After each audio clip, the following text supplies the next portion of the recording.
Good afternoon, ladies and gentlemen. I am very pleased to welcome you at the webinar dedicated to POLONEZ BIS program, which supports researchers' mobility.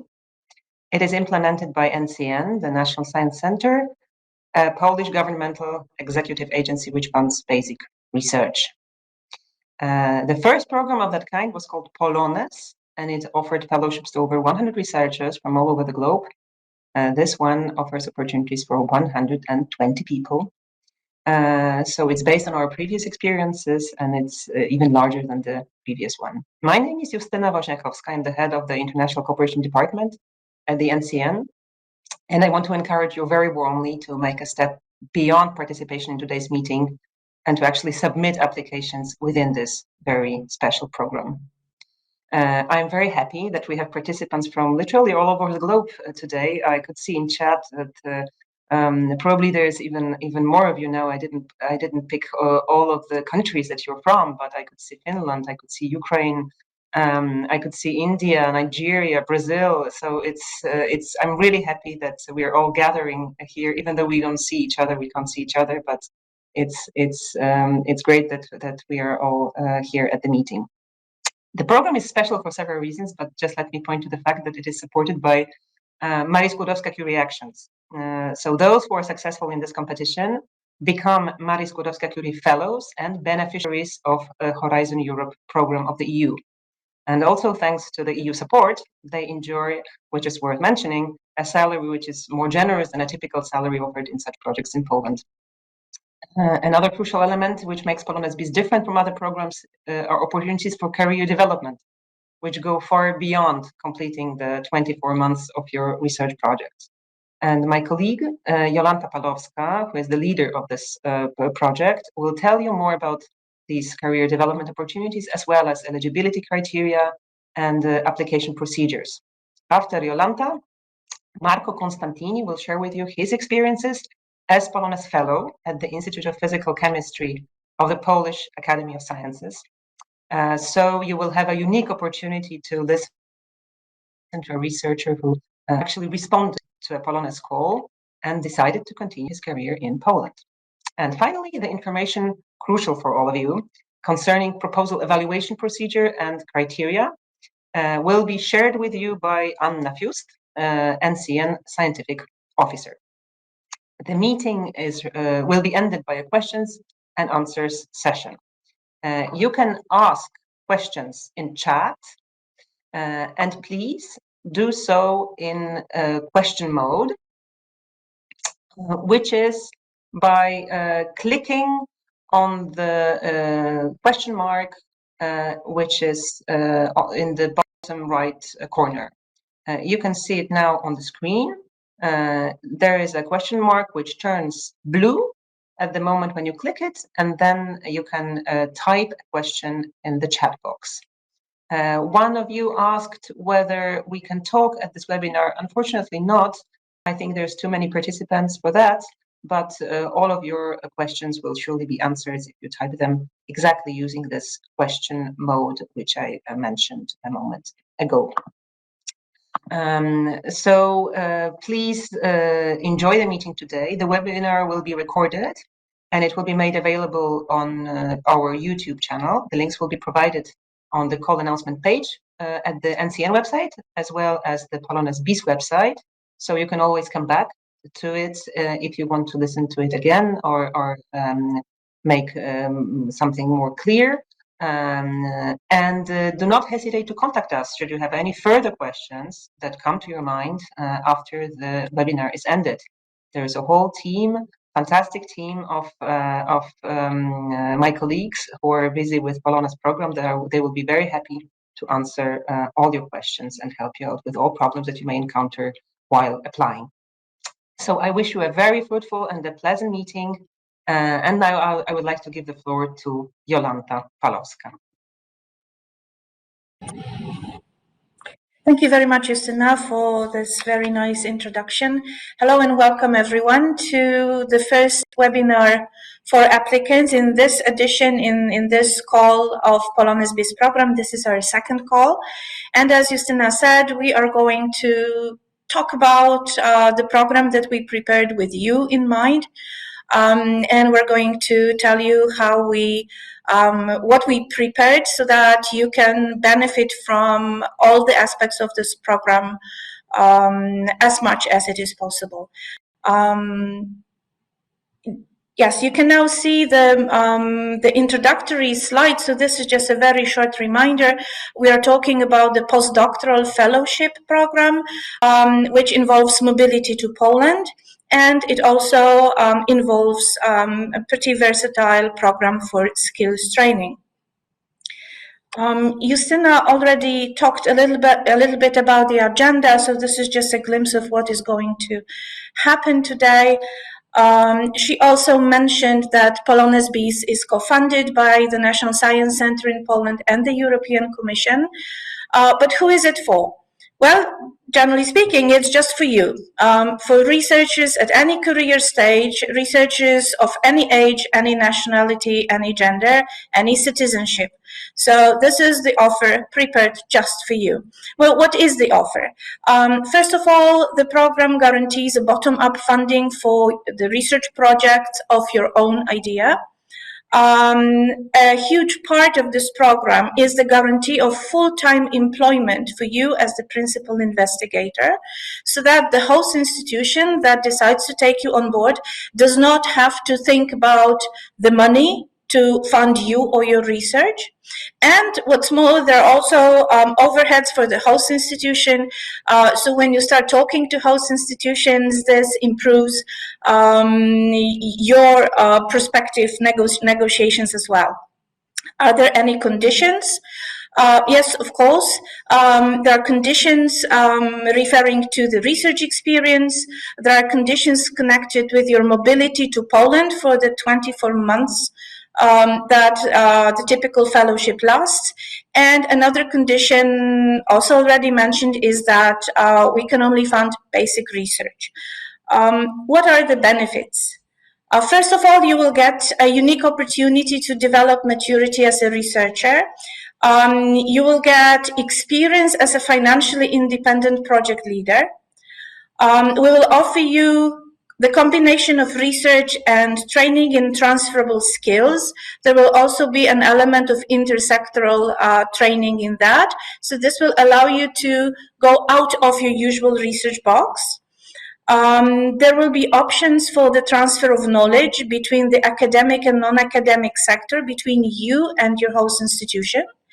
And last but not least, the host institution will also develop thanks to you, because you are the person who brings new ideas to the host institution. You will help create new teams, and you will be the starting point of new cooperations. So what's our recruitment plan? We're in the middle of our recruitment plan. In fact, altogether, the program involves 3 calls for proposals, competitive calls. We have transparent procedures, objective assessment criteria, the same for all 3 calls. For each call, we also have international peer review panels. We offer 24-month fellowships. The discipline that you choose must be covered by one of our 25 discipline panels, and we have fields to choose from within arts, humanities, and social sciences, physical sciences and engineering, or life sciences. We are going to invite to Poland 120 researchers altogether. And 42 positions were already offered in call 1. Call 1, which closed in December, is now under evaluation. We're expecting funding decisions in June this year. The present call that we hope you'll be submitting your proposals in, this is open for around 48 proposals. And we are also going to have the 3rd call in September with the 30 remaining positions open then.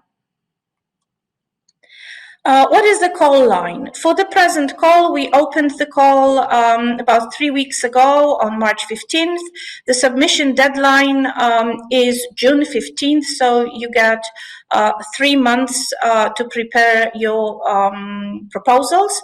The funding decisions will be issued in December. And the awarded grants will start at the beginning of March or April next year, when most of the grantees or POLONEZ BIS 2 fellows come to Poland. We will be organizing a kickoff meeting, so this has been planned for May 2023 at this point. Let us have a very quick glimpse at the timeline for POLONEZ BIS 3. And you will be able to refer to that later on. Let me also mention that we are also going to publish this presentation together with the video of this webinar. So you don't have to worry about the links that are given here. You don't have to take notes too much. Take a little bit of those, because there is going to be a quiz somewhere on the line. So listen attentively. But as for all the details, you'll be able to download the presentation. All the links will be clickable in it. What's the funding per individual grant? What you see is the maximum possible budget. And of course, not every grant will request all the possible funds. But just to look at what can happen here, when you look at the bigger pie on the left, you have 3 portions of it. 3 bigger ones and 1 which is kind of smaller. The blue portion is the PI's salary before taxes, and the amount is given in euros. The smaller pie on the right gives you the breakdown of the salary. There are 2 elements of the PI's salary. And just to repeat that, this is the salary you repeat on a full-time contract with all health security guaranteed. Those 2 elements that everybody gets are living allowance and mobility allowance. For those of you who would come to Poland with the family, that is a partner, a spouse, children, you will also be able to apply for additional family allowance. And those of you who happen to have special needs can also apply for special needs allowance. The explanations of the particular conditions for the special needs allowance are included in our guide. So I'll encourage you to refer to that. So that's the salary before taxes. What's interesting also is the yellow portion of the bigger pie on the left. It says 100,000 euros. This is the maximum grant that you can get for all the other research costs other than your own salary. And in the next slide, I will go over what can be funded from this money. The orange part of the pie are indirect costs, which are generally meant to cover a number of expenses incurred by the host institution. But what's important is that 25% of this amount the institution has to negotiate with you. So you also have a say in how at least a part of indirect costs are going to be used. The smallest portion of this pie, the gray, is for the indirect costs of open access. This is another pretty important element of our grants. That is, all projects are expected to produce publishable results, and the National Science Center follows an open access policy, which means that you cannot pay for publications from the direct costs. You can only cover publication costs in open access from either this specially dedicated portion of indirect costs, or if this is not enough money, you can also use your orange indirect costs to pay for publications. And again, there are certain detailed conditions connected with that. And again, they are explained in more detail in the guide for applicants. So let's take a look at what can be funded from the research costs of the POLONEZ BIS grant. The eligible costs of research, first of all, can cover additional salaries of the mentor, the salaries of other investigators that you may want to recruit or assign to project. And there are no individual limits for the number of additional investigators or their salaries. It is up to you how many, and of course up to the project and your research plan, how many you will need and how much you're prepared to pay them. The salaries have to reflect the workload and also the level of competencies that those co-investigators are supposed to have when you recruit them. The mentor, let me backtrack a little bit.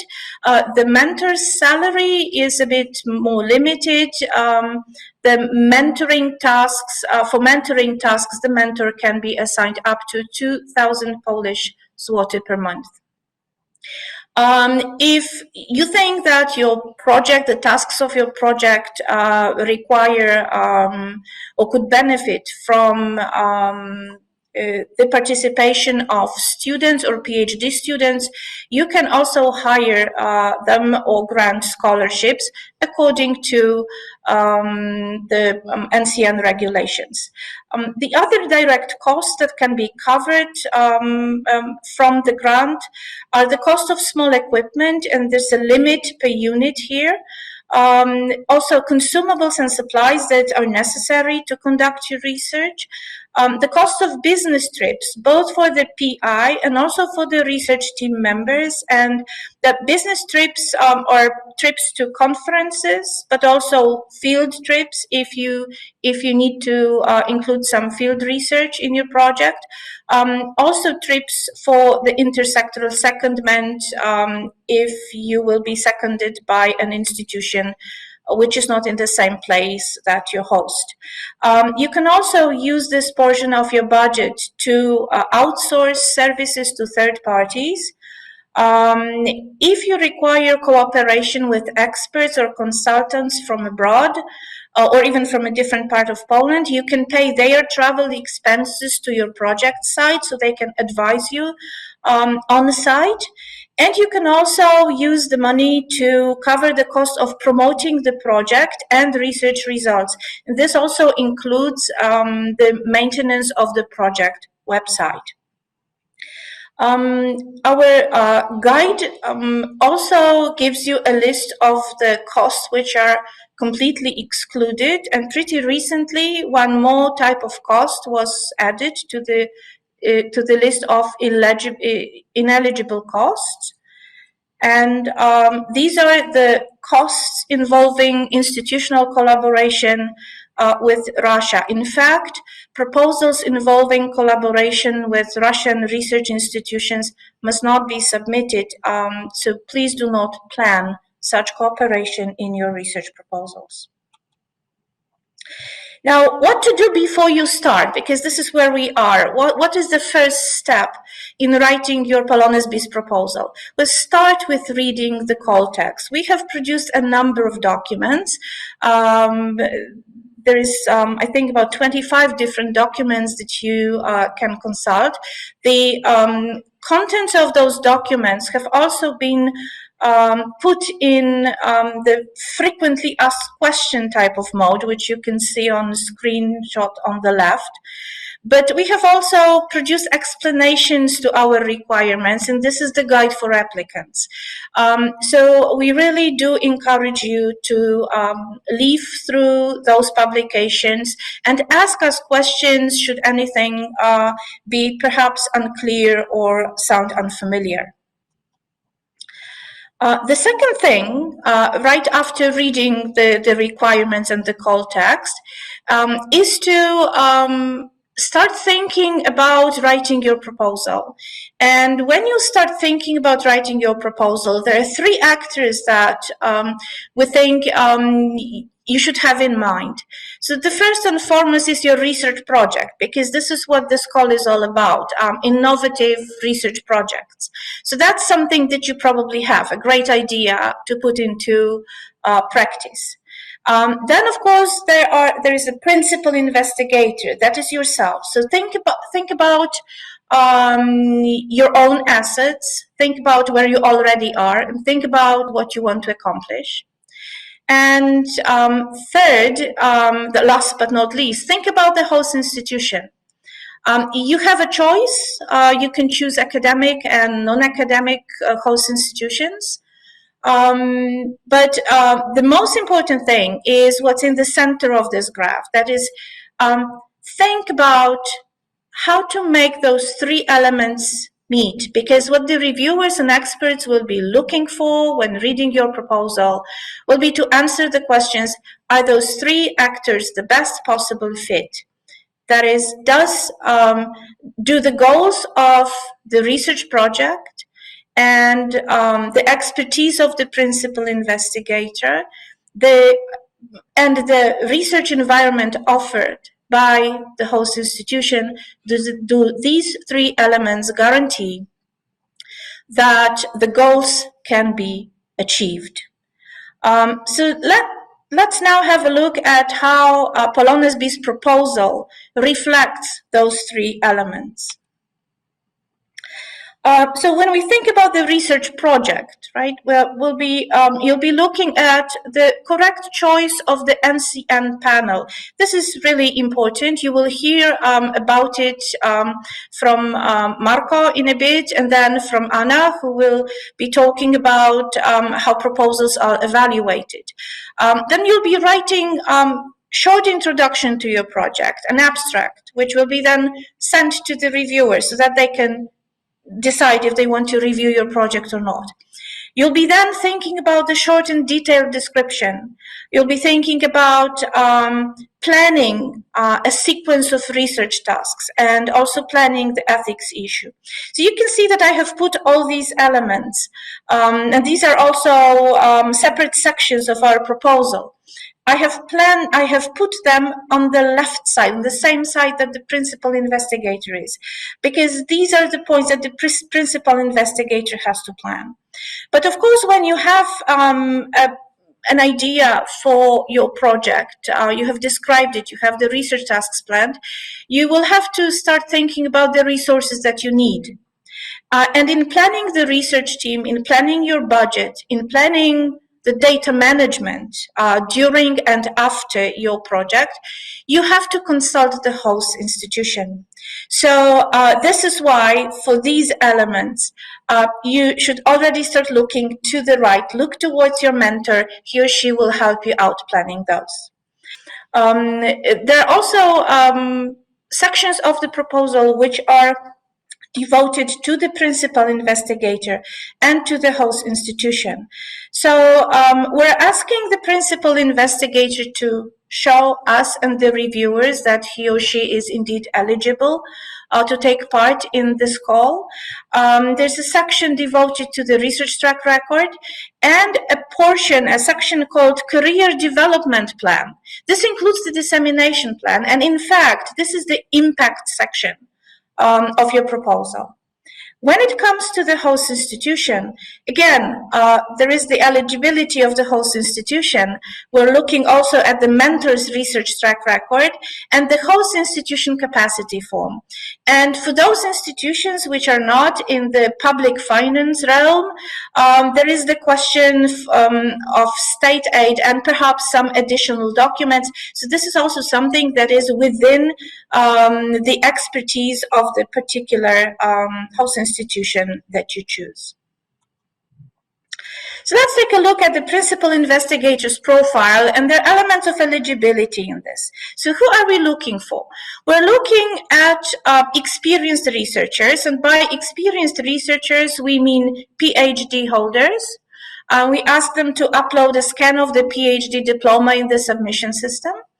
But we are also open to proposals from people who do not yet have their PhDs, and we're asking those people to provide documents which can confirm at least 4 years of full-time research experience, like a declaration signed by a representative of an institution where the research was carried out, or a certificate of completion of a PhD program. We also require all the applicants or the PIs to have at least one publication published or accepted, and this again has to be uploaded in the academic track record section. Just a technical comment, if the documents that confirm your research experience are not in Polish or in English, then we ask you to also provide us with the translation into Polish or English, and it doesn't have to be certified translation. If you do not yet have the PhD and you're thinking about those documenting 4 years of your research experience, start counting those years from the date you obtained a degree which allows you to start on a PhD program, so MA or Master of Science, either in the country where you obtained this degree or in Poland. If you're not sure if your diploma or degree is recognized in Poland as the host institution, you can also use a special system provided by the Polish National Agency for Academic Exchange. We do not require diploma nostrification at the point of submission of the proposals. Nostrification may be necessary to sign the job contract with the host institution, but you can go about that after you learn whether we are going to fund your project or not. Now, about mobility, applicants must move to Poland for the duration of the fellowship, and it is one of the Marii Skłodowska-Curie requirements that the applicants have not resided, studied, or have not been employed in Poland for more than 12 months, sorry, there's something missing there, for more than 12 months in the last 3 years before the call launch. We have a special section of a special document that we ask you to complete for us to show that you comply with the eligibility criteria. There's a table there where we ask you to list where you have been during the past 36 months. So we're looking at the period of time between the 15th of March 2019 and the 14th of March 2022.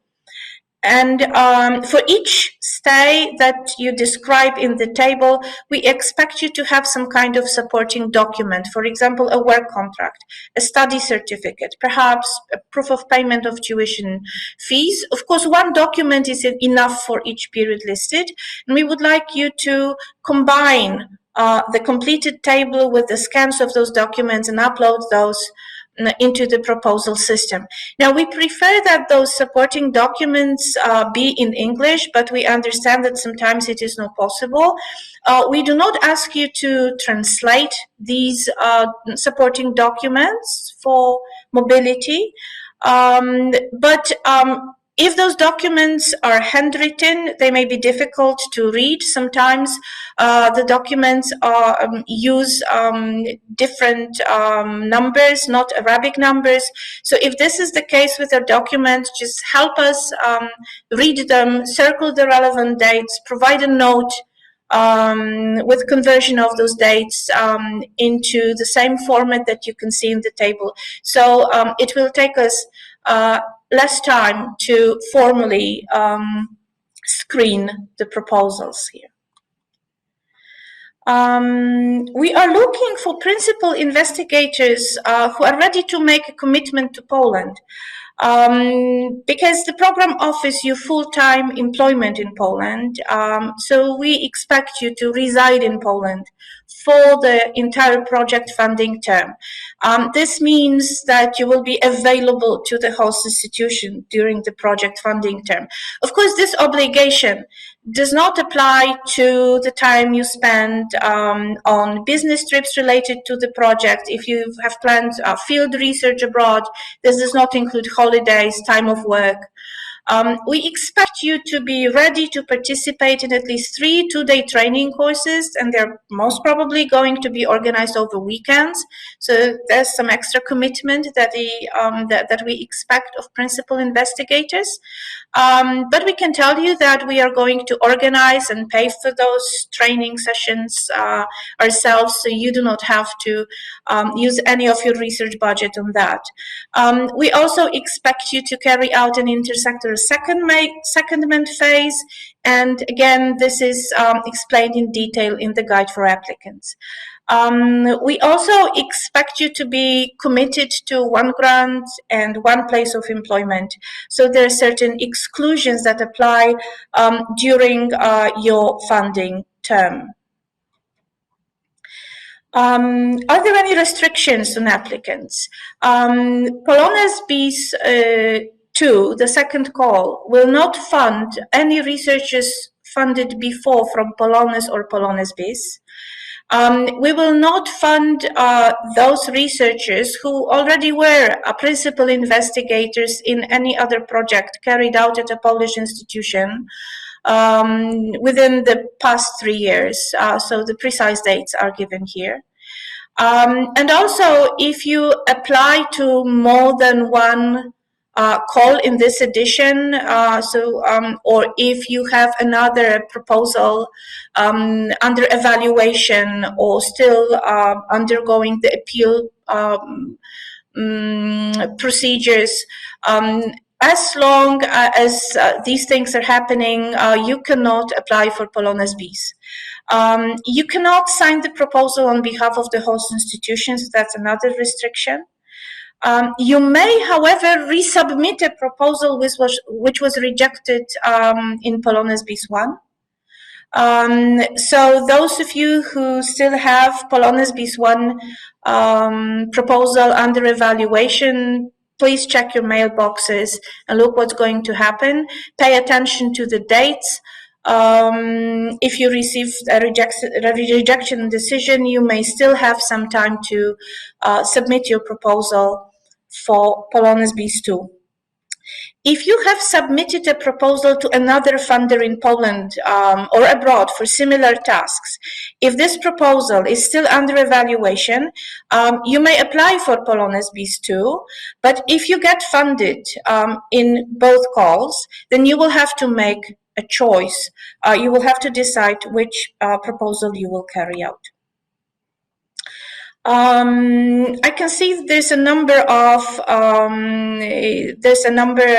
questions regarding the war against Ukraine and the special situation of researchers at risk. So I just wanted to say that in general, Marie Skłodowska-Curie actions have standard measures to support researchers at risk. We encourage you to apply.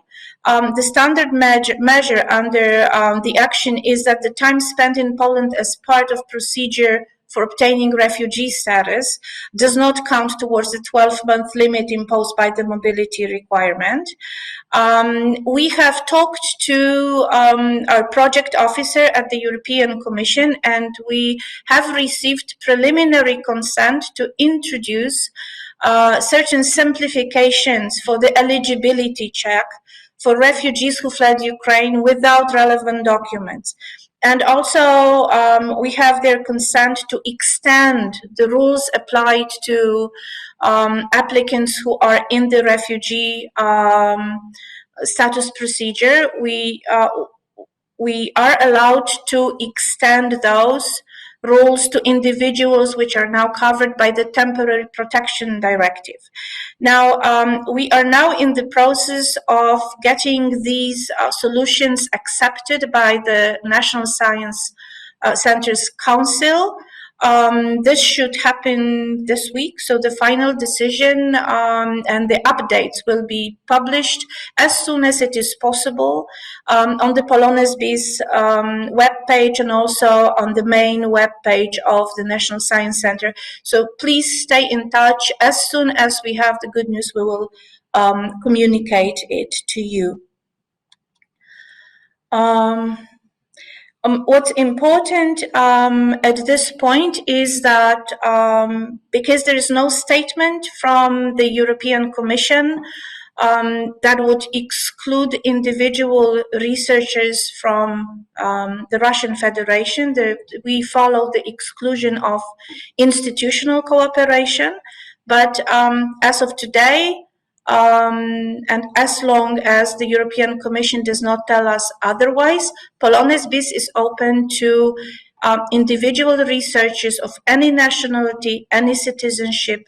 So yes, obviously we explain scientists from Ukraine, but we also we will also accept proposals from researchers from the Russian Federation. Just remember that cooperation with institutions located in Russia is not funded. Okay, so we talked about the profile of the PI, and let us now take the first quiz. So let's see how closely you were able to follow. This is Marie. Marie moved to Poland on the 20th of May last year. She has been employed ever since as a researcher at the best university. She has an idea and she would like to apply for POLONEZ BIS too. So in the current call, the question for you is, does Marie comply with the mobility rule? And in a minute, you will see the voting panel. You will have three options. So yes, or no, she doesn't, or not enough information has been given.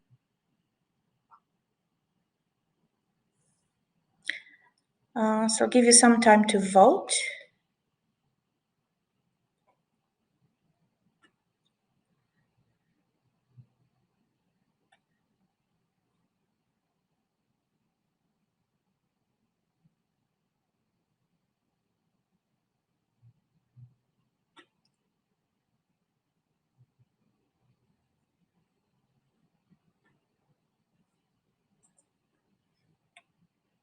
Okay, we have about 33% of the people responded. Not to make it longer than necessary, I'll ask my colleague to close the vote now and show us the results. Okay, if you scroll your screens, you can see that only 15% or 26 people answered yes, but more people answered no. Marie does not comply with the mobility rule. Well, actually she does, because if she arrived in May last year, and we are looking at how long she's been in Poland before the call opened. So we are looking at how long she spent in Poland after she came up till the 14th of March this year. She spent here less than 12 months. So actually, if this is your information, you will be eligible in terms of mobility rule. Okay, here is another question for you. The situation is the same. She came on the 20th of May last year. The question now is, from the information that you see here, does Marie comply with the POLONEZ BIS criteria for an experienced researcher? And again, yes, no, or not enough information. Could you please vote on that now?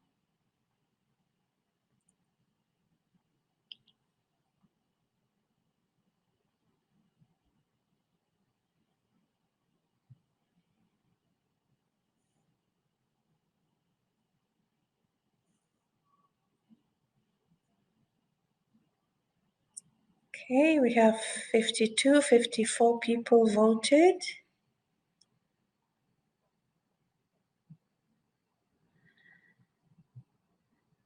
59. Yes, I think we can close the vote now.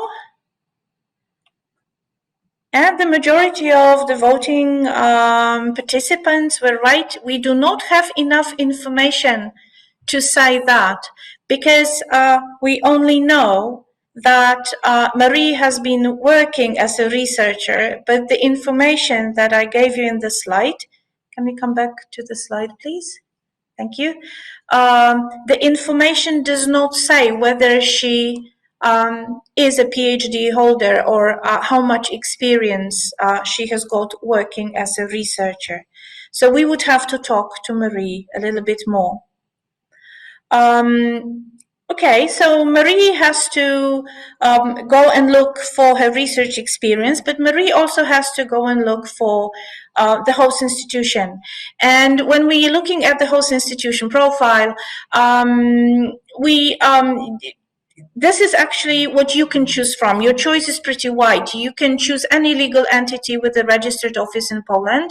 The full list of the types of institutions is given in the call text and the guide for applicants. In the proposal, you should describe only one host institution, which will employ you. But you can, of course, cooperate with more than one institution in Poland or abroad during secondments or in other capacity. The host institutions must provide additional documents if they are not in the public finance sector or they do not receive core funding for research. So again, when you choose your host institution, make sure that you talk to them early enough so that if additional documents are needed, they also have enough time to prepare them. The host institution profile should reflect the nature of your research project and should also be the good fit in terms of your own profile and professional goals. All those hosting arrangements should be described in the institutional capacity form. A part of the research environment that the institution offers you is an expert, a mentor that will help you carry out your research proposal, but also will introduce you into the research environment of the institution. The mentor has to be employed at the host institution already at the day of the call launch, so on the 14th of March. This person should have already been an employee of the host, and we have no formal requirements as far as the degree or the title of the mentor is concerned. What's important is that the mentor's experience and expertise is relevant to the research field chosen in the proposal and to the principal investigator's career stage at this point. As with the principal investigator, we also expect host institutions to make a number of commitments. So the first commitment is that they will employ you full-time. They will employ the mentor throughout the entire fellowship funding term. They have to provide you with free and full access to facilities, infrastructures, equipment that is necessary to carry your research. We also ask the institution to appoint or employ an administrative officer who will speak both Polish and English, so they will be able to help you out in everyday operations involved in actually carrying out the grant. We expect all institutions to negotiate with you, to arrange with you how at least 25% of indirect costs will be used. And we also expect the institutions to support you in promoting your research, publishing in open access, and managing the data. Are any host institutions excluded? Yes, there are certain situations which can cause the institution not to be the right choice for a particular research in question. In particular, if the institution employed the principal investigator within 3 years before the proposal submission deadline, so if you already have a contract with this institution between the fifth or head for any duration between 15 June 2019 and 15th June 2022, the institution will not be eligible as your host. Also, if you want to come back to the institution that granted your PhD, it is only possible on a certain condition. That is, after your PhD, if you completed a postdoctoral fellowship or fellowships outside Poland for at least 3 years, you will be able to come back to this institution. If your break from the institution that awarded you your PhD degree was shorter than 3 years, then such institution again will not be a suitable one.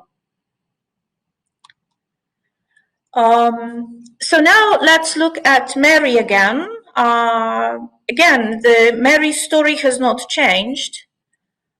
She's been a researcher at the best university since May. So is the best university eligible as Mary's POLONEZ BIS host? Yes, no, or not enough information?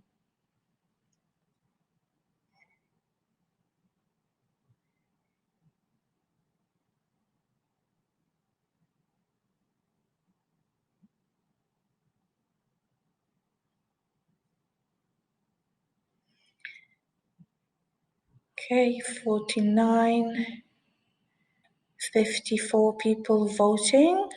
Okay, let's have the results. And yes, we can see the results now. Most of you were right.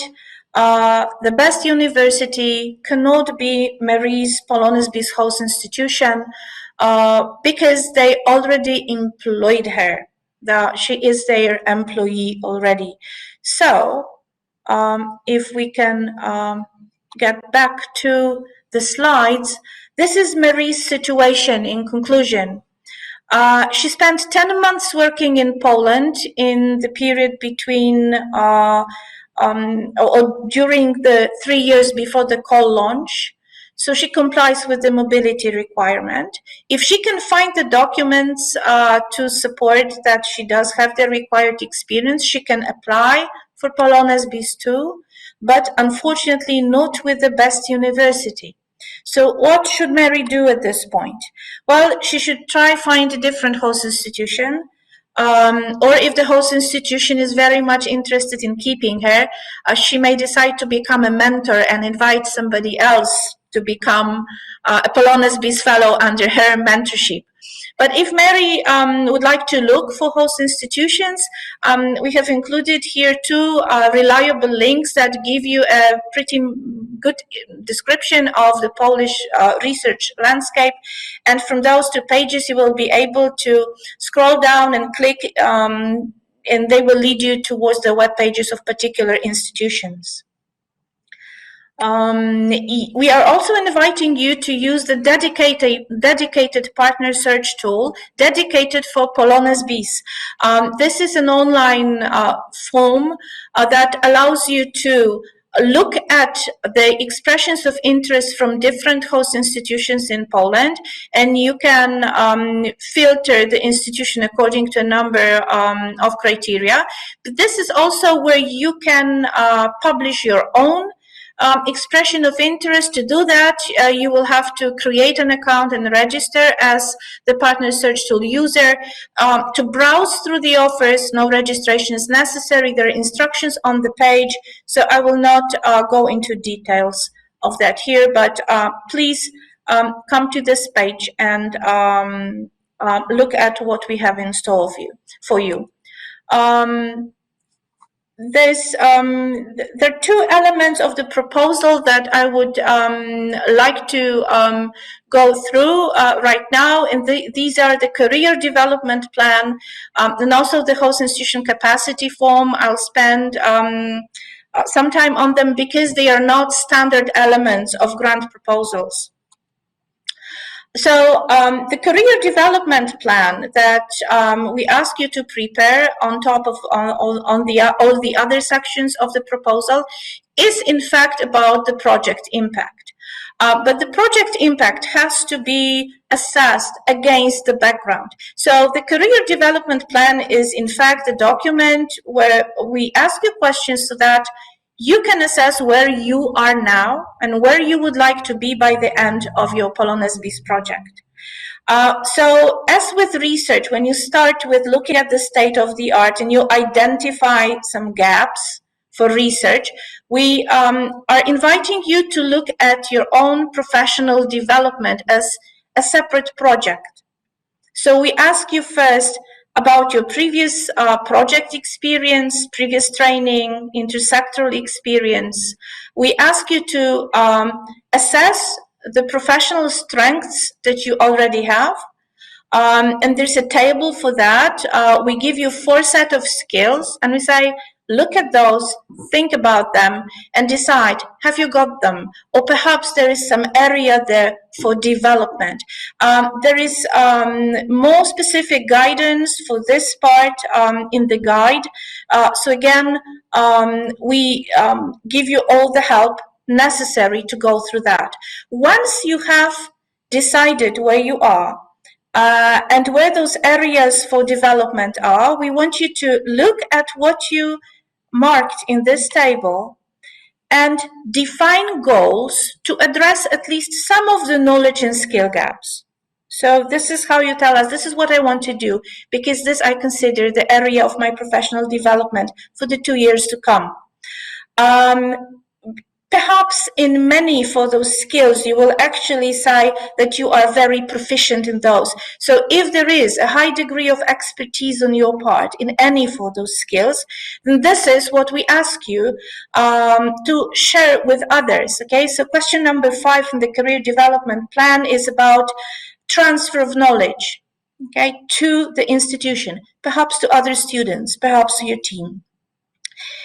In question 6, we ask you about the intersectoral secondment. That's about breaking out of your bubble. If you're a researcher in an academia, we ask you to challenge yourself and perhaps go talk to some companies, NGOs, other civil government institutions.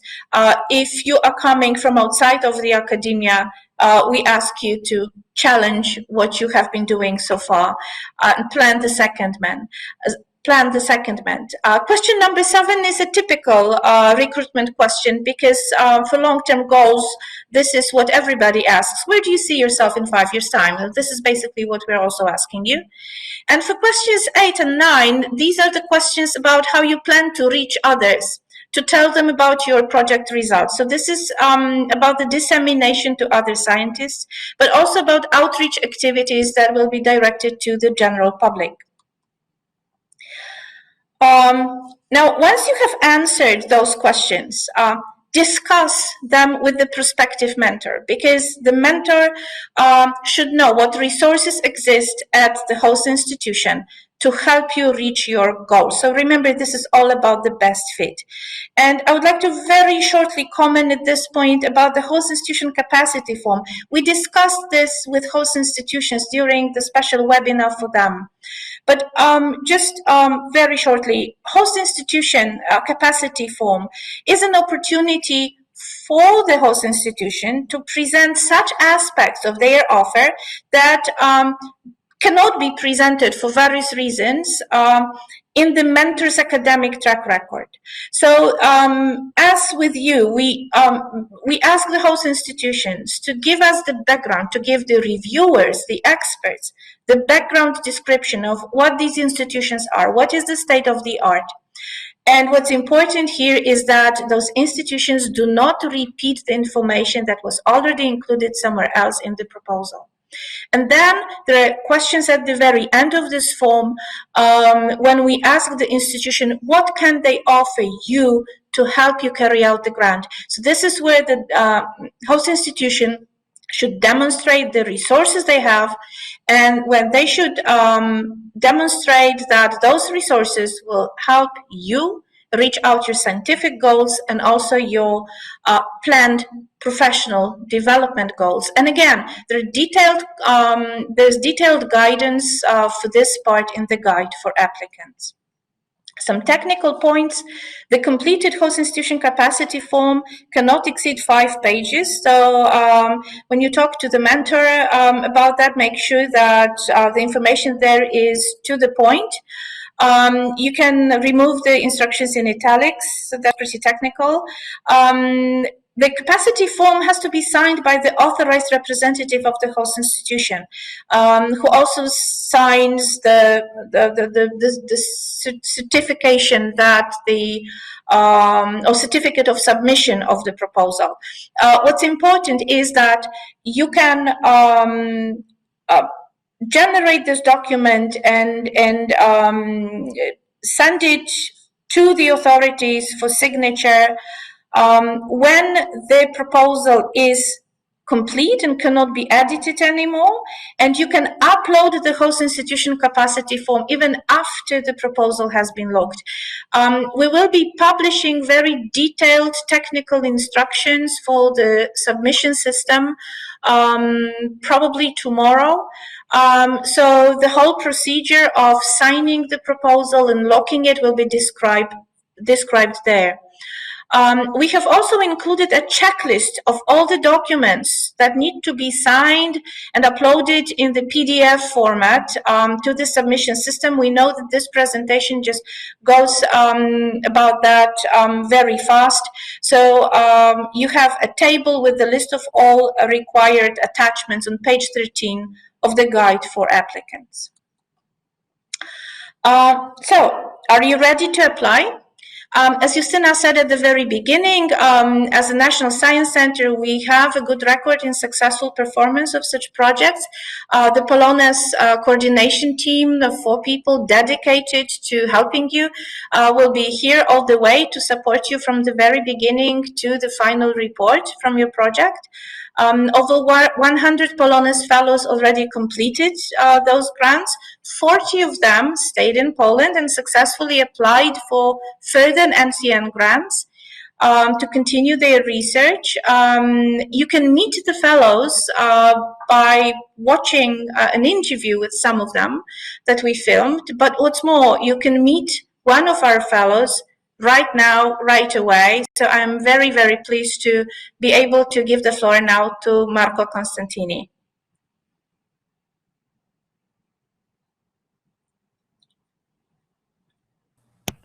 Okay. Marco, if you're there, you can switch yes. your...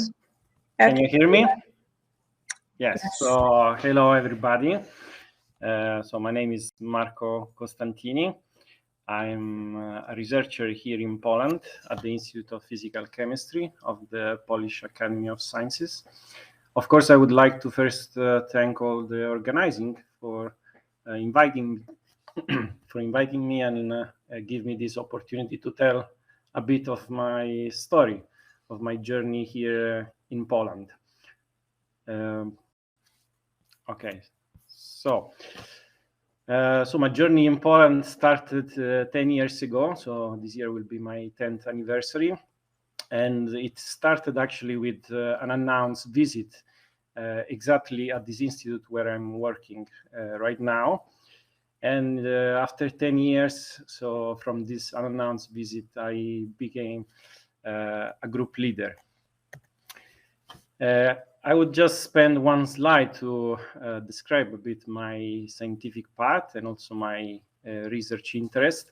So I'm a chemist, and my first topic, science topic, was biopolymers. So I've been working with biopolymers since many years now.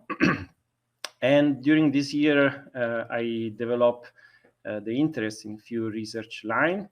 That they are divided in the material science area. So I really like to prepare porous materials with some special physical chemical properties.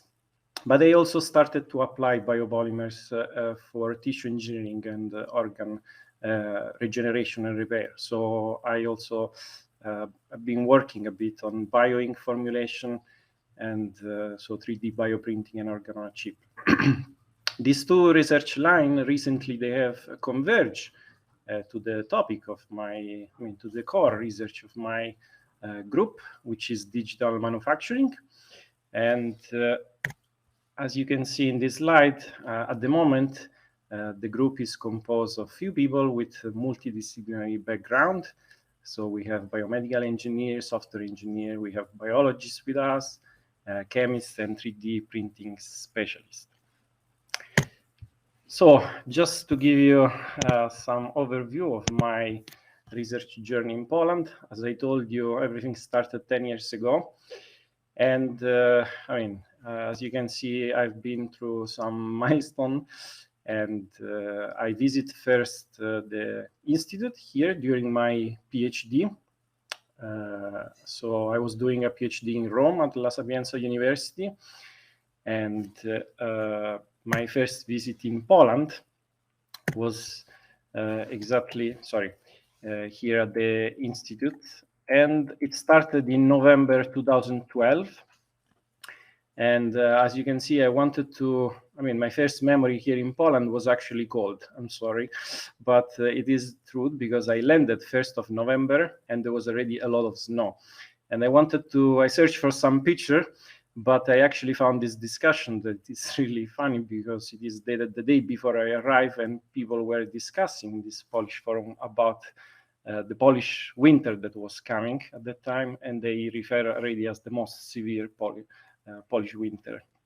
And in fact, it was cold, but not scientifically cold, because so I started my visit. I spent actually 1.5 years, so almost half of my PhD, I did it here in Poland at the Institute of Physical Chemistry, and I visited the laboratory of microfluidics and complex fluids, led by Professor Garstecki, which is a top expert in droplet microfluidics.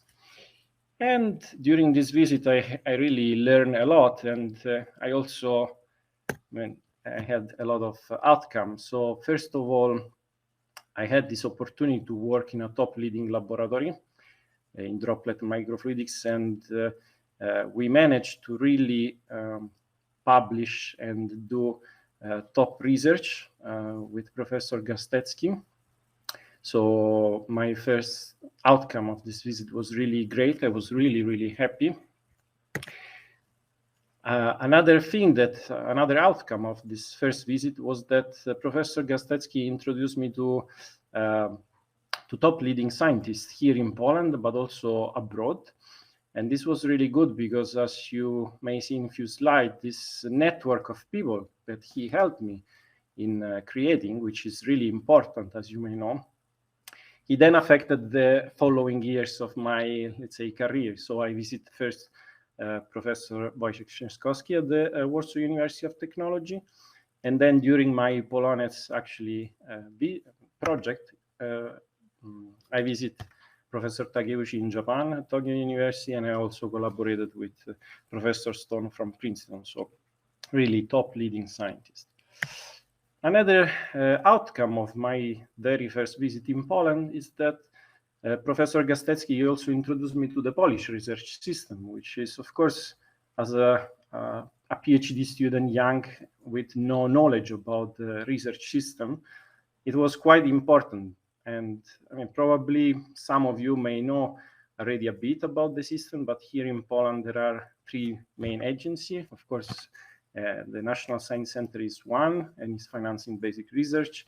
And then there are another 2 agencies, NAWA, which is financing mobility and academic exchange, and NCBR, which is financing mostly applied and industry-oriented research.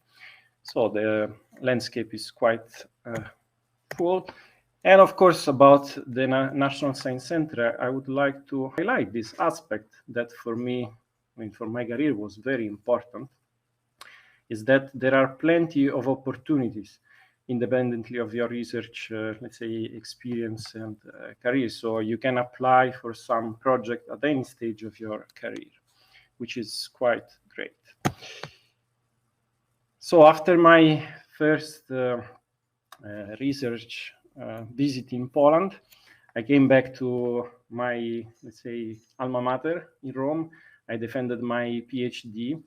And then soon after, I came back to Poland. And I came back to Poland in another laboratory. So I came back to the Warsaw University of Technology.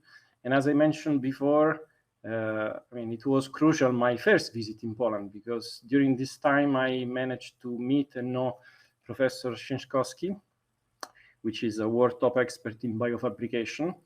And of course, through this network of research that I created during the first visit, I found another job. So I found immediately a position in his laboratory, and I had the opportunity to work on biofabrication. So, which was kind of a new field for me. Of course, it was related, so there was still a lot of biopolymers behind. And I mean, I really had the opportunity to expand my research interest. And of course, also during this opportunity, during this visit, I've been working with top leading scientists, in this case, Professor Kademossini from Harvard University.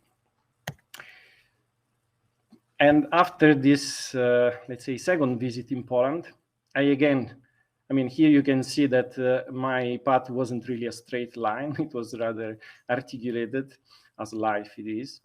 And so I came back actually in Rome, in another university, at the Università Campus Biomedico, where I've been working on some organ-on-a-chip models. And during this time there, I started to thinking about coming back to Poland again. And at that time, I applied for POLONEZ, so for the first round, I say, a version of POLONEZ. And I mean, one aspect that I would like to highlight is that in the very beginning, I didn't get it. So I was actually in this reserve list. So I scored well, but not the top. And one aspect that I would like to highlight to all of you is about paying paying a great attention to the panel that you're applying. So as you may know, at some point you will be asked to choose a panel. In my case, I choose a biology panel that wasn't really in my strings.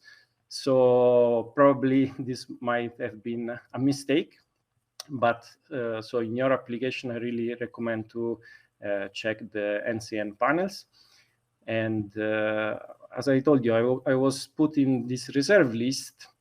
And from 2016, I actually started my project in 2019, when I was already back in Poland. So of course, I didn't get it in the beginning, but meanwhile, I got another offer here at the Institute. So I was working for some time as a postdoc here at the Institute. But so after 2019, so when I received this mail from Jolanta, that she told me that, okay, I could start my project with some delay. I actually got a few other grants, so also finance from the National Science Center. And of course, I didn't know that I would start also POLONEZ. So meanwhile, I applied for Sonata, and I started the same year 2 project. And then more recently, I also received this Opus grant, which is another grant from the National Science Center. Of course, this series of grants that everything started, I mean, with POLONEZ, enabled me to become a principal investigator. So I gained my independence here at the Institute. And of course, since I managed to get few grants at the same time and hire some people, so as you have seen before, in the group, we have postdoc, we have specialists, we have PhD students. So the beginning of this year, I managed to start my own research group. So just a few words about my POLONEZ, which I also think that they are interesting, because my POLONEZ was a combination of few disciplines. So material science, which was my background from Italy, so from my PhD. But then it was a combination of microfluidics, biofabrication, and organ-on-a-chip, which is exactly, I mean, a mixture of knowledge that I gained here in Poland. So I decided to apply, and I proposed to develop some hybrid system for skeletal muscle tissue engineering, which is one of my research interests. And I mean, during the project, I will just very briefly present some results. We have developed some very advanced muscle models, we have developed few prototypes, or few technologies that enable to engineer this muscle, this tiny functional muscle. We have developed some custom bioreactors to enable this muscle to maturate and become functional.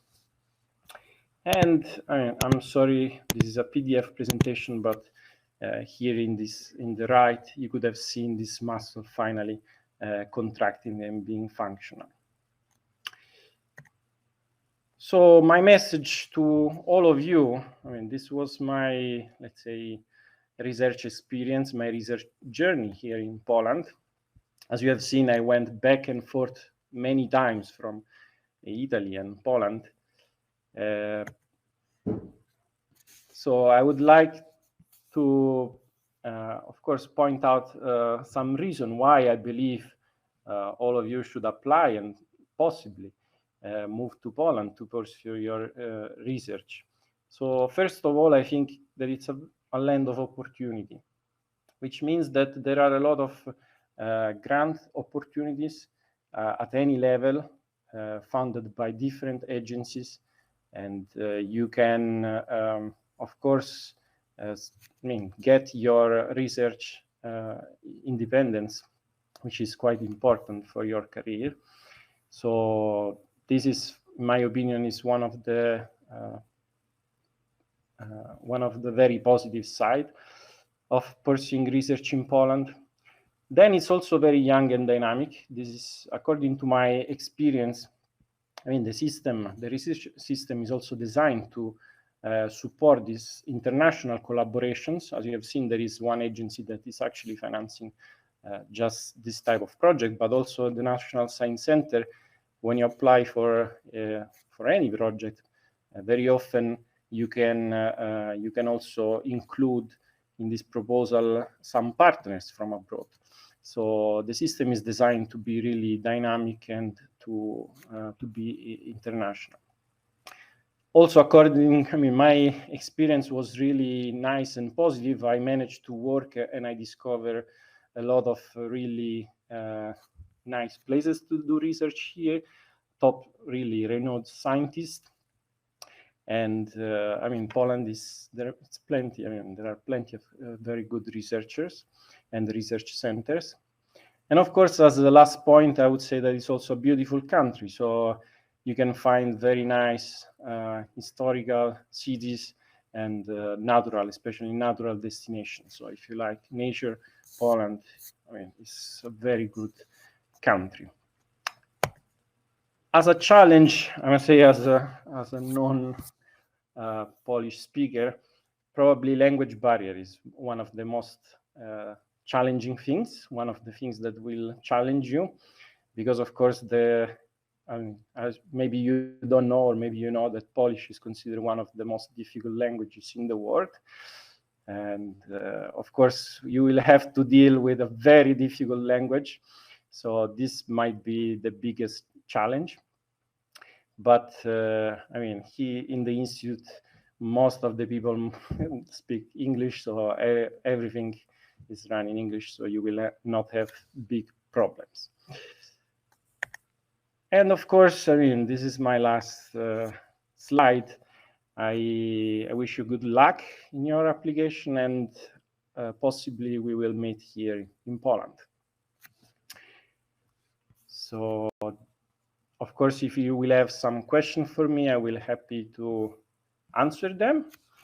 And at the moment, I will give the floor to Anya for some additional technical details about the application. Okay, thank you very much, Marco, for this presentation. It was really nice to hear about your experience in the POLONEZ BIS program. And good afternoon, everyone. My name is Anna Fürst, and I am a Life Science Coordinator in National Science Center. And I am the person who is responsible for coordinating the peer review evaluation process in POLONEZ BIS program. And now I would like you briefly introduce you this evaluation process in POLONEZ BIS program. On the diagram, you can see two stages evaluation procedure, which is used in POLONEZ BIS code. The first stage of evaluation is a qualification procedure. Is a qualification stage, and after that, the specialist evaluations is conducted. The first pre-stage of this evaluation process is the eligibility check, which is conducted by the NCN officers to confirm the eligibility for both the applicant and the host institution.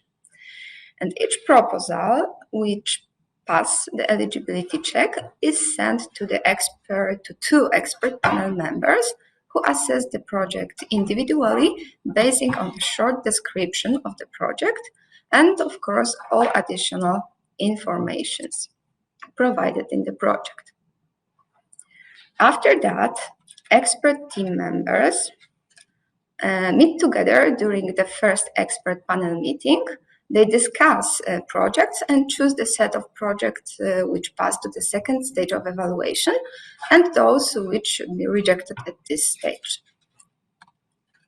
All shortlisted proposals are evaluated by external reviewers under the second stage of evaluation process. And this assessment is made by external reviewers who are specialists in the project subject. And if there is a need, proposals are also evaluated by ethical experts who conduct the assessment of the project in relation to the ethical aspects raised in the project in according to the planned scientific and research tasks. Then the expert panel members meet again, they verify external reviews, and they interview the candidates.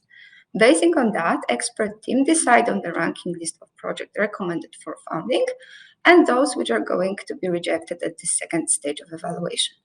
At the same time, expert team decide on the ranking list of projects, or on the waiting list of well-rated projects which fall outside the available funds allocated for the call.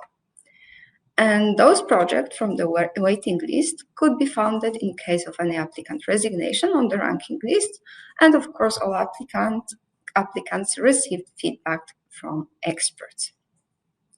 And this is the general description of the evaluation procedure in POLONEZ BIS call. And now I would like to move a little bit and tell you something about the evaluation criteria.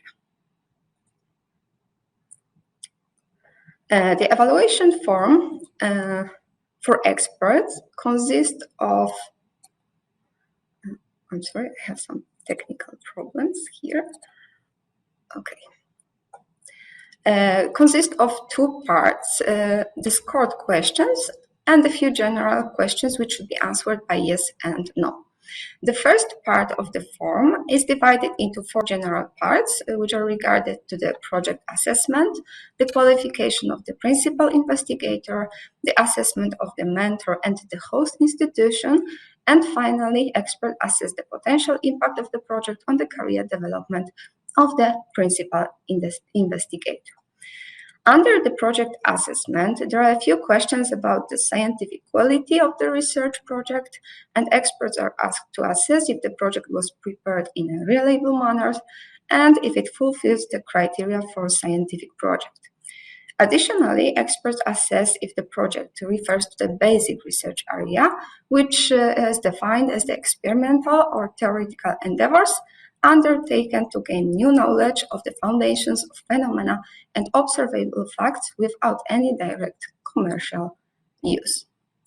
And it's very important to remember that National Science Center finances only projects which meet the criteria of basic research and which do not have direct applicable character. And in this scientific quality of the research project criterion, there are also questions about the originality and the innovative nature of the project, as well as the relevance of the research methodology and work plan in relation to the scientific objectives of the project. In the next point, experts evaluate the potential for the substantial international impact on the research field and the potential for dissemination of project results and research outputs within the research community and the general public, including high-quality research publications. In the next criterion, experts evaluate the qualification and the scientific achievements of the principal investigator. They take into consideration the track record of the applicant, the output of previous project presentation to internationally established conferences, any scientific or artistic prizes and awards, as well as the membership in the well-regarded international organizations.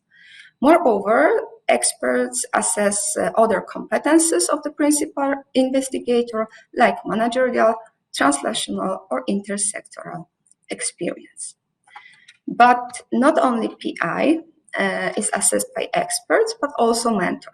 And here, beside the scientific achievements and the track record of the mentor, also experience in mentoring or supervising research is assessed. Then in the next point, experts assess the host institution in terms of the relevance of choice. The first point is about the academic rank of the host institution and the measures taken by the host institution to provide the opportunity for integration of the applicant into the existing team.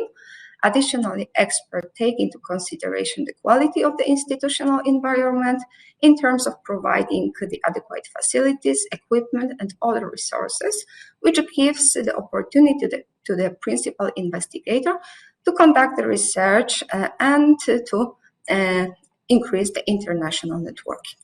Another important aspect is the possible mutual gain from transfer of knowledge and expertise between the host institution and the applicant. At the end of the evaluation form, experts assess potential impact of the project on the career development plan of the principal investigator and the potential to reaching or reinforcing the professional maturity by the applicant, and of course impact of acquired competences during the fellowship on the future career prospects and possibility of getting transferable skills. And all of those criteria are going to be scored from 1 to 5, and taking into account the following wave of scores in the following criteria, finally the project may receive 100 points in the evaluation.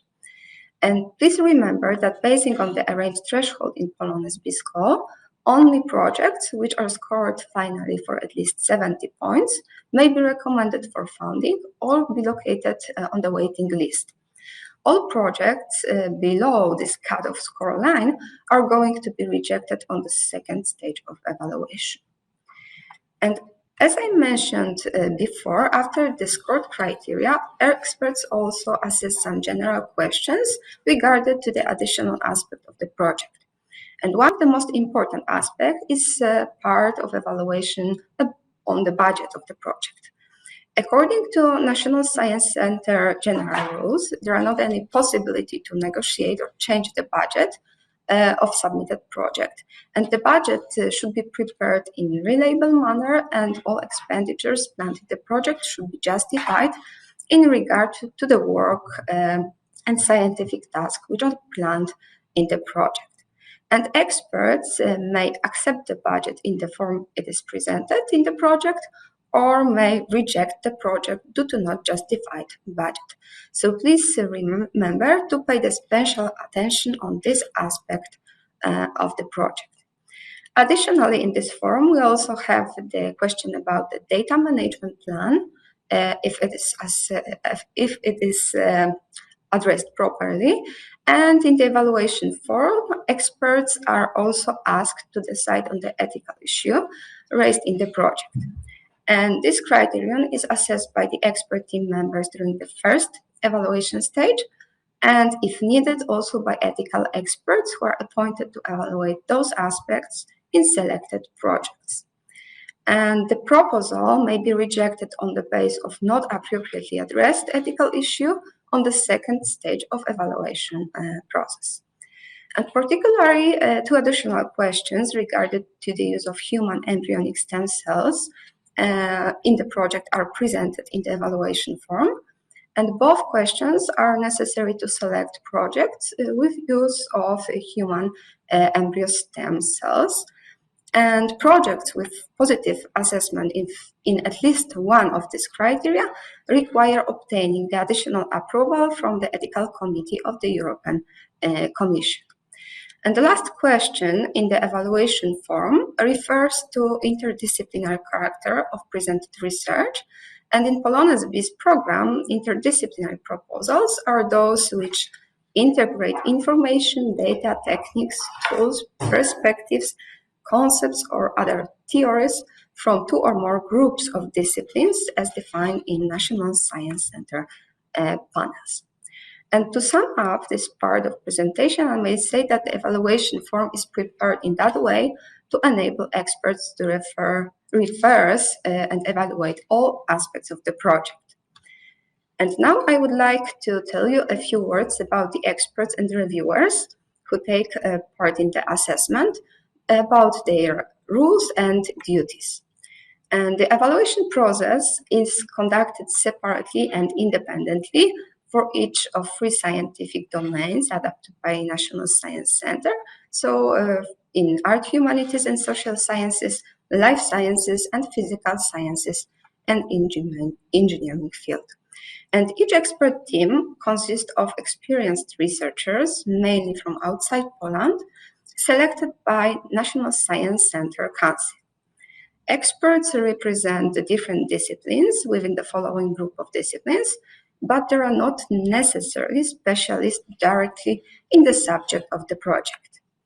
And the most important responsibilities of the expert team members are taking part in the panel meetings, preparing the individual assessment of the applications at the first stage of evaluation process, and expert team members do it basing on the short description of the project and all additional information provided in the project, discussing the applications submitted in the call, and selecting applications recommended to the second stage of evaluations. Additionally, expert team members select specialist reviewers for proposals in the second stage of evaluation process. So these reviewers with the expertise adequate to the proposal subject. And experts also take part in the interviews with candidates, and they select applications recommended for funding and those which are recommended to the waiting list. Expert team members additionally prepare the final justification of the project rejection, which is released to the applicant with the reviews in the OSF system. And expert team members act according to the Code of Ethics for experts in the National Science Center. And here I would like to point out the differences between expert team members and the reviewers. Besides the fact that they all take part in the evaluation process, there are a few significant differences in the responsibilities of those two groups of researchers. Reviewers are the specialists in the subject of the particular project, which are selected by the expert team members. Reviewers prepare the assessment of the project on the second stage of evaluation, and they do it basing on the detailed description of the proposal with all additional information provided in it. Reviewers evaluate proposals using the same evaluation form as experts, but they do not take part neither in the panel meetings nor in the interviews with the applicant. Usually, reviewers assess only around one or two proposals individually, and they do not have the general insight in the set of proposals submitted to the call. Similarly to the expert team members, reviewers act according to the Code of Ethics for experts of National Science Center. And for each project in the second stage of evaluation, National Science Center provides from 2 to 5 opinions from reviewers. Additionally, in the evaluation process of POLONEZ BIS projects, we have, I may say, another expert body which is adapted to assess the ethical issue raised in the project, and those are ethical experts.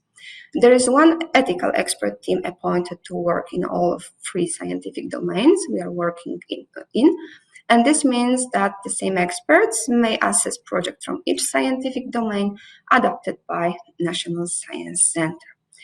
Ethical experts are also appointed by National Science Center Council to assess only ethical aspects of the project at the second stage of evaluation process. And they do it in relation to the planned research tasks and other information provided in the detailed description of the project.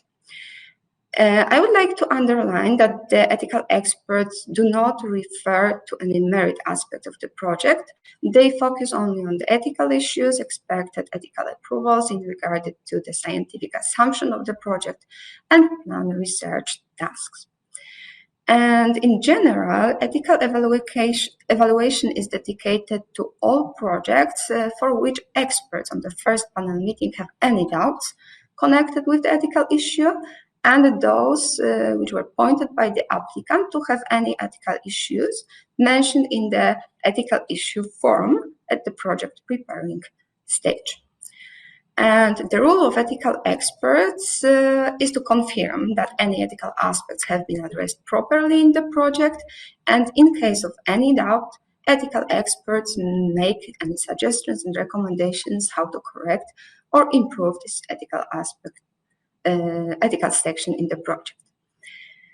And ethical experts also take part in the interview with the candidates, and in case of any doubts connected with the ethical aspects of the project, this is the time to answer them and to discuss them. After the discussion, ethical experts make the final decision on the ethical aspects of the project. And very important thing is that on the second stage of evaluation, the project may be rejected due to not properly addressed ethical aspect in the project. And in POLONEZ BIS program, all applicants whose project is recommended for the second stage of evaluation are invited for their interview. There are scheduled meetings conducted remotely via the telecommunications tools. And this interview lasts around 30 minutes. And within this time, the applicant has the possibility to present the general assumption of the project in 10-minute presentation. And after that, there are 20 minutes of time to discussion with experts, both members of the expert team and ethical experts take part in the discussion with the applicant.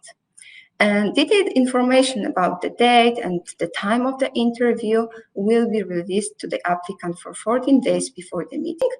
And then also all reviews of the particular project will be released. And please remember that within this interview, the applicant will have the possibility to answer all doubts, points, or any critique which were pointed by the expert in their reviews. And after the interviews with the candidate, expert team member meet again during the second panel meeting and make the final decision on the ranking list of projects recommended for funding. And for projects rejected on this stage, experts, of course, prepare the kind of merit-based justification of the project rejection, which is released to the applicant in the end of evaluation.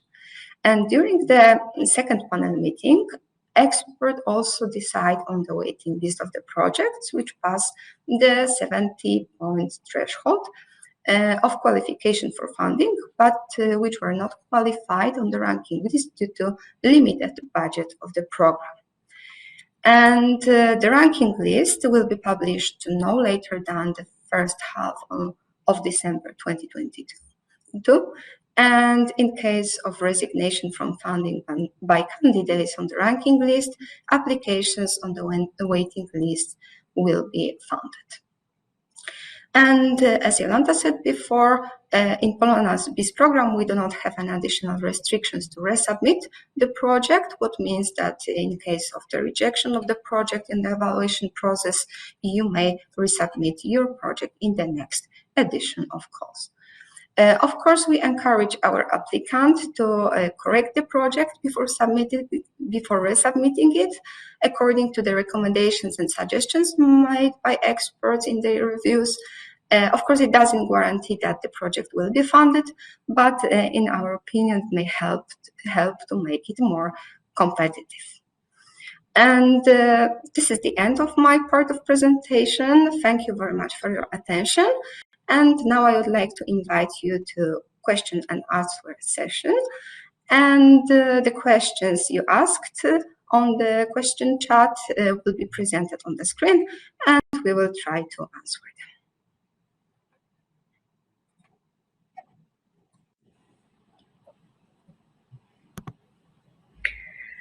them.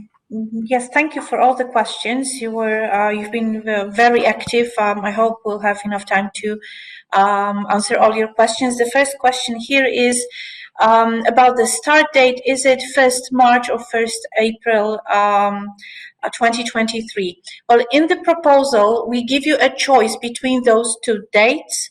And so it's either or.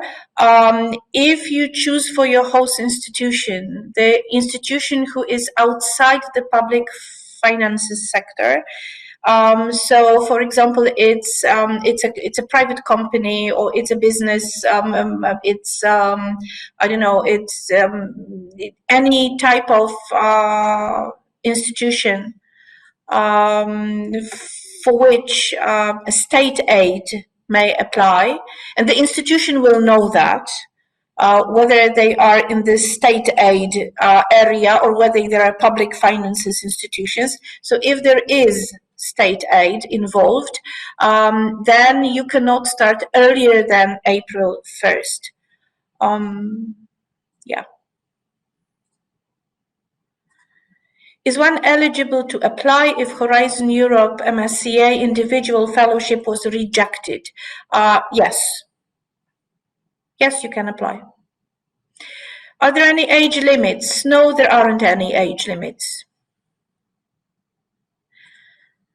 Does the secondment need to be non-academic? But that depends on what type of institution is your host. Because if your host institution is a university or a research institute, so you're basically in the academia, then we expect your secondment to be outside of the academia. But if you're doing your POLONEZ BIS fellowship at a private non-research institution, then your secondment could be to a university or a research institution. Is it necessary to be affiliated with a research institution or university? This question can be understood in many different ways. So assuming that you're asking, does the applicant, the future POLONEZ BIS PI, do you have to have some affiliation when you are writing your proposal or submitting your proposal? No, you don't have to be affiliated. When you submit your proposal, there is a box in the proposal when you can check currently not employed. So that's fine. But once you get the funding for POLONEZ BIS, then for the duration of the funding, you will be affiliated with your host institution, because the institution has an obligation to sign an employment contract with you for full-time employment. Lots of questions about secondment or field research. What is the program's purpose regarding the secondment? Now, we did not spend too much time on that in the presentation, because technically speaking, this belongs to the funding phase. But in all Marie Skłodowska-Curie programs, the idea is to provide principal investigators with the kind of training that goes beyond what they are currently doing in their current jobs. So the purpose here is to exchange knowledge in the context that is not very familiar with you, or has not been very familiar with you so far, but may provide you with new opportunities. It may give you new ideas where your research could go. So for example, you can engage with I don't know, if like if you're doing medical research, you may want to do your secondment talking to some kind of patient organizations, right?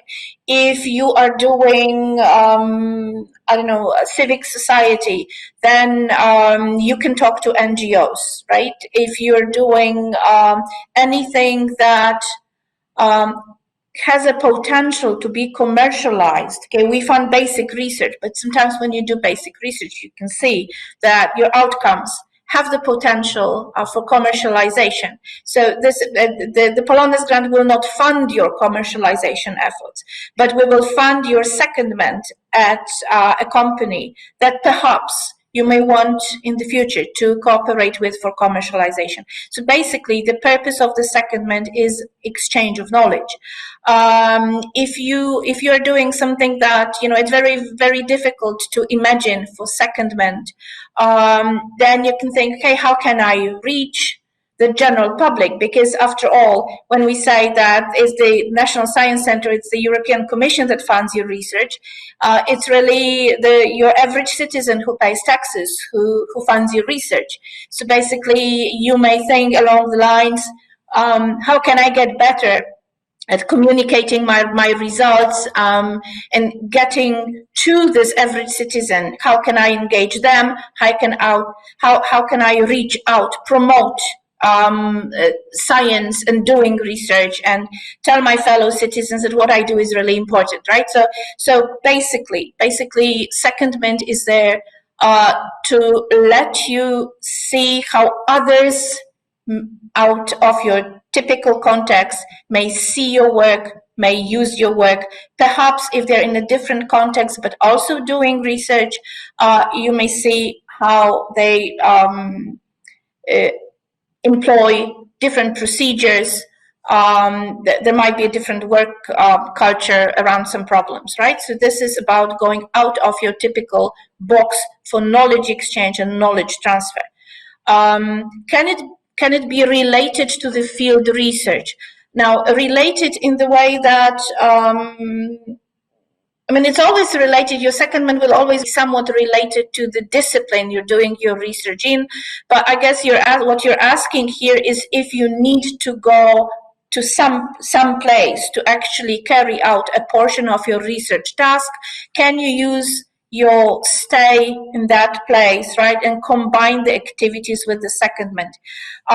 So technically speaking, it's possible. It's possible. So, for example, if it is necessary for you to say, I don't know, go to Germany, right, for 2 weeks' time to cooperate with researchers there on a research task, you may choose the secondment institution close to the place where you're doing your research task.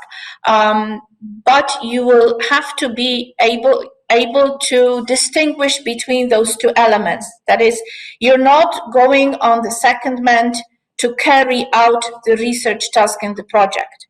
Okay, so there are different purposes.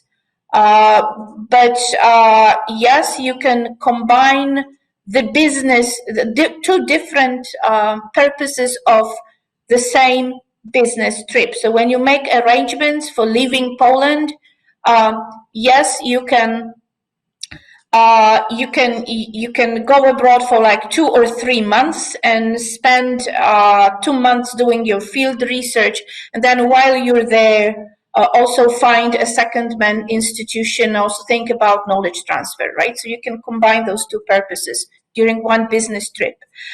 Is it possible to plan a secondment for a period of over 30 days? Yes, if you think it furthers your professional development, because the secondment is the part of this extra training. This is something that you do on top of your research. So if you have defined your goals related to that pretty well, and if it furthers your goals, if it helps you, yes, it is possible. Just remember that you're funding your secondments from the cost of staying somewhere for the secondment. They have to be paid from the same general costs, other direct costs, as everything else, right? And there's a cap on that portion of your budget, because together with the employment of your research team and all other costs that are required, you cannot get over the equivalent of 100,000 euros. Okay, so what is required as a mandatory secondment cannot be shorter than 14 days. But if your budget allows it, and if it's justifiable in terms of your goals, your professional development, it can be over 30 days.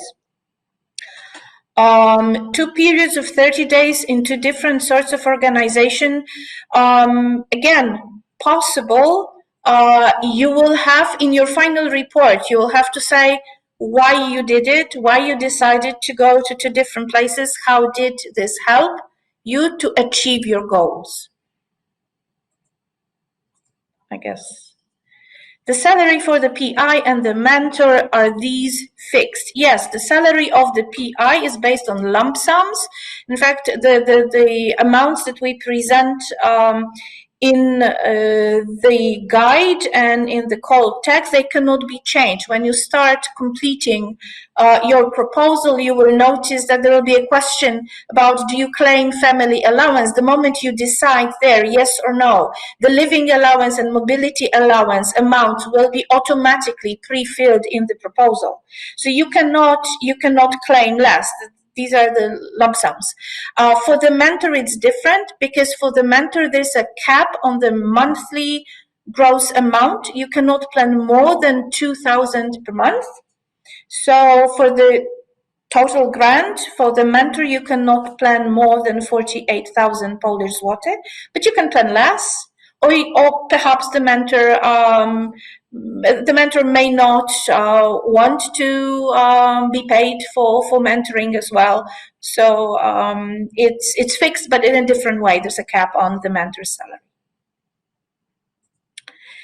I already submitted my PhD at Bonn University. The defense is end of June. Can I still apply? This is the situation where so you will not have your PhD degree when the call closes. So the right option for you is tick the I'm not the PhD holder yet, and if you can provide a document which will show that you have 4 years of full-time equivalent research experience, you can apply. So if you completed a 4-year PhD program, doctoral program, that will be okay. Or if you, for example, worked on somebody else's research team, and they can give you a letter confirming that, okay, so that will be fine as well. So 4 years of equivalent experience will get you in this call. In the case that you cannot find documents in support those 4 years, you're welcome to apply in POLONEZ BIS 3, because by September, all your documents will already be in place. Will you consider an application from a Russian scientist who condemns the regime needs to flee? No, we will consider applications from Russian scientists. At this point, neither the European Commission nor the National Science Center issued any recommendations against individual researchers, and well, we do not ask people about their political affiliations. It's not part of the questions that you can be asked during the interview, so you do not have to declare. Is it possible to travel for data collection to Africa or anywhere other countries? Yes, this is what we mean by field research. So if you need to collect data somewhere else, of course, it has to be related to the scientific goals of your project. Can the start date, March or April, be changed due to any personal reasons? Yes, we will be flexible about that. Of course, in order to calculate the salary of the PI in the proposal, we are asking you to mark the 1st of March or the 1st of April. But we understand that the time between your proposal submission and the actual funding decision is quite long. So different things may happen. So when you are funded, when you receive your decision, and you reconsider your situation and decide that you need some extension, then this is where you contact us, write us an email, and we'll see what we can do to postpone the date. So we'll be open to questions on that later on. Could research collaboration be developed after the grant duration commences? What if the institution selected earlier cannot collaborate by the time the grant commences? Yes, generally there is no requirement for you to have already established research collaborations. The proposal contains a separate section on international cooperation, but it's not a mandatory section. And if you leave it empty, then there are no points being taken away because you don't have it. Also, well, the world changes. People switch institutions. We understand that you may have some deals negotiated, some future cooperations negotiated at the time of submitting the proposal. They may not work out later on. So this is all subject to changes later on. And what is important is that like how important a given collaboration is for your scientific goals, right? So sometimes if you cannot carry out the collaboration that you planned, this may be bigger or smaller risk to your project, right? So so if in doubt, think about some mitigation possibilities, but generally, if a change is necessary, we try to be flexible about that. What we always ask of fellows is that when you see that something is not working according to the plan, do not wait. Just let us know right away, and then we can sit down and talk about it and talk about different possible solutions. Will the electronic version of the degree be enough? I'm not sure if I understand that. I mean, if you're talking about a diploma which has been electronically signed, so yes, you can upload this to into the proposal submission system. Basically, if your diploma is on paper, we'll ask you for a scan because we have stopped collecting paper documents anyway quite a while ago. So I hope this answers the question. Does possession of Karta Polaka change anything concerning application, decision of funding, etc.? No, it doesn't change anything. Is presenting a PhD diploma mandatory at proposal submission stage? If you apply as a PhD holder, yes, we would like you to upload a scan of a PhD diploma. You do not have to be a PhD holder at the proposal submission stage. Then you follow the 4 years of equivalent experience. If this question is about I am a PhD holder, but I do not have a PhD diploma, this requires more explanation. So if you are in a situation where this would happen, please write us an email and we'll see what we can do. Is the stamp in passport on crossing the Polish border after war started in Ukraine enough proof on non-residing in Poland for 12 months? Generally not really, because it will be a proof that, this proves one border crossing. This does not show us what has been happening 3 years before that. So generally, we would be expecting some other documents that could confirm that you also spent the preceding 3 years in Ukraine. So if you do have documents that would confirm, for example, your employment during that time at a Ukrainian institution, then that would be enough. In the mobility rule, it is not specified if one can already start the work in the host institute before the deadline of the call. Can such person be still eligible to apply?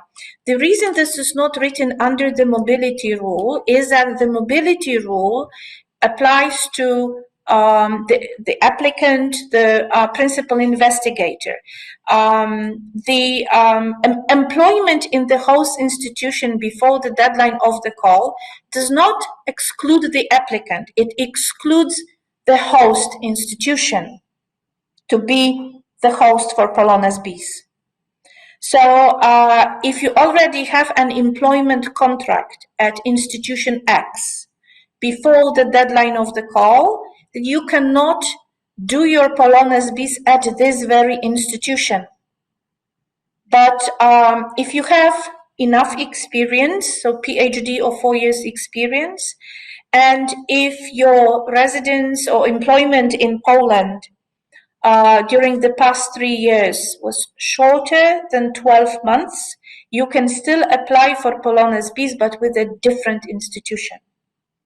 I'm not saying that it will always be a feasible option, but having an employment contract with one institution does not exclude the researcher, it excludes the institution. Is it possible to keep a valid contract with current employer while working on the grant, for example, by taking unpaid leave for the current job for 2 years?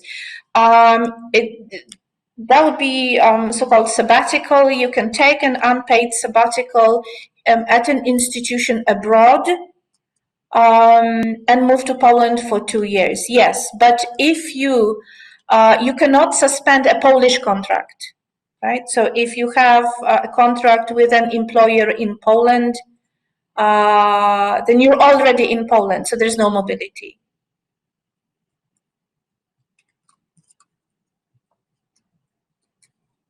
Can we have the next question? I'm doing my full PhD program abroad. I'm a resident and tax resident there, but I spend much or most time in Poland. Am I eligible, or do I break the residence requirement? Now, if you ask this question, it means that you have doubts. It is difficult for me to answer this because, well, when you submit a proposal and supporting documents, and experts look at what you submitted, we can only answer yes or no depending on the documents you show us.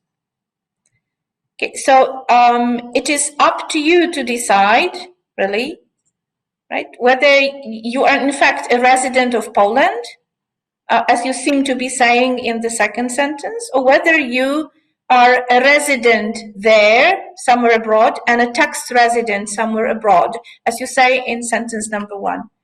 So I don't know. That's a tough decision for you to take. We will look at the documents that you provide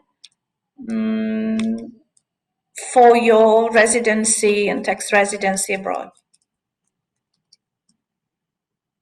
How to add my mentor as a secondary editor to the applicant's profile if needed. Okay, this is very technical, but perhaps worth mentioning.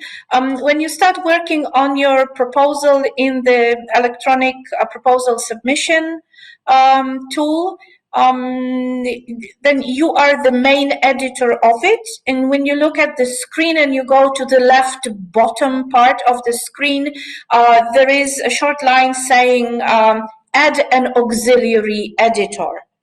So if your mentor or any other person you would like to work with on your proposal, if this person already is registered user of the submission tool, then this person should tell you what their login name is. So if you choose this, this person will immediately be added. If it's a new person who has not previously worked with the submission tool, then you can write their name and you generate their password, and then you have to send this generated password to them so that they can log into your proposal.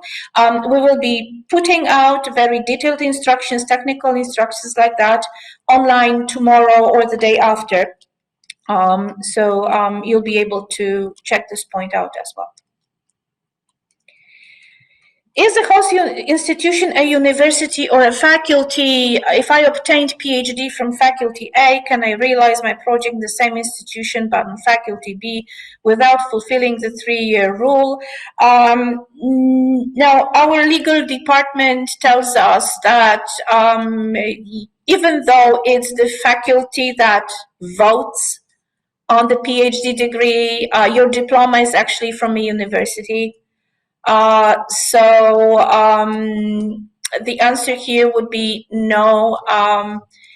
If you do not have at least 3 years of postdoc experience, then this university will not be a good candidate for your host institution. What is the usual acceptance rate? It's difficult to answer. The previous POLONEZ program was done, the calls were in 2016 and 2017. And then the success rate was around 10%. We had lots of proposals. It's different now. We are not sure how many proposals we will grant, but we think the success rate might be around 20–25%.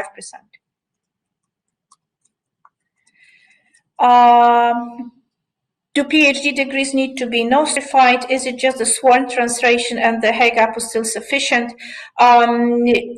The National Science Center does not require any formal procedures to be done about your PhD degrees. We would like to receive a copy of your diploma. So the question about nostrification or Hague apostilles, this is the question you should direct to your host institutions, because they may require one or the other document when they are about to sign your employment contract with you. Is it possible to interrupt the fellowship for maternity leave? Yes, there will be such an option.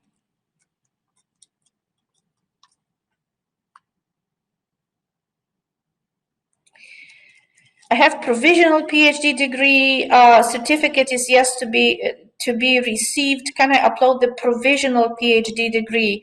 Again, this is very difficult to answer. Very often, our experience from the first call, very often provisional PhD degrees have a note saying, this is for internal use in the given country, do not use it to apply for jobs elsewhere. So if this is the document that you have, the answer will be no. If you have a provisional PhD degree certificate, perhaps you can simply apply as a non-PhD holder if you have 4 years of research experience and you have completed the PhD program.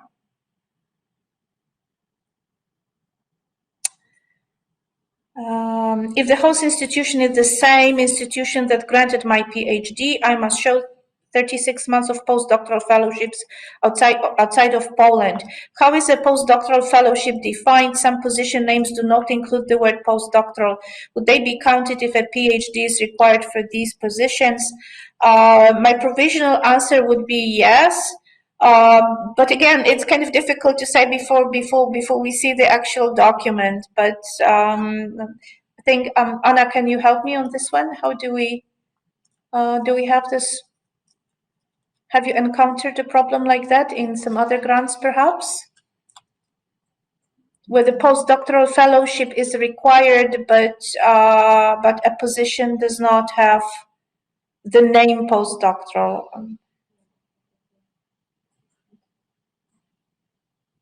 So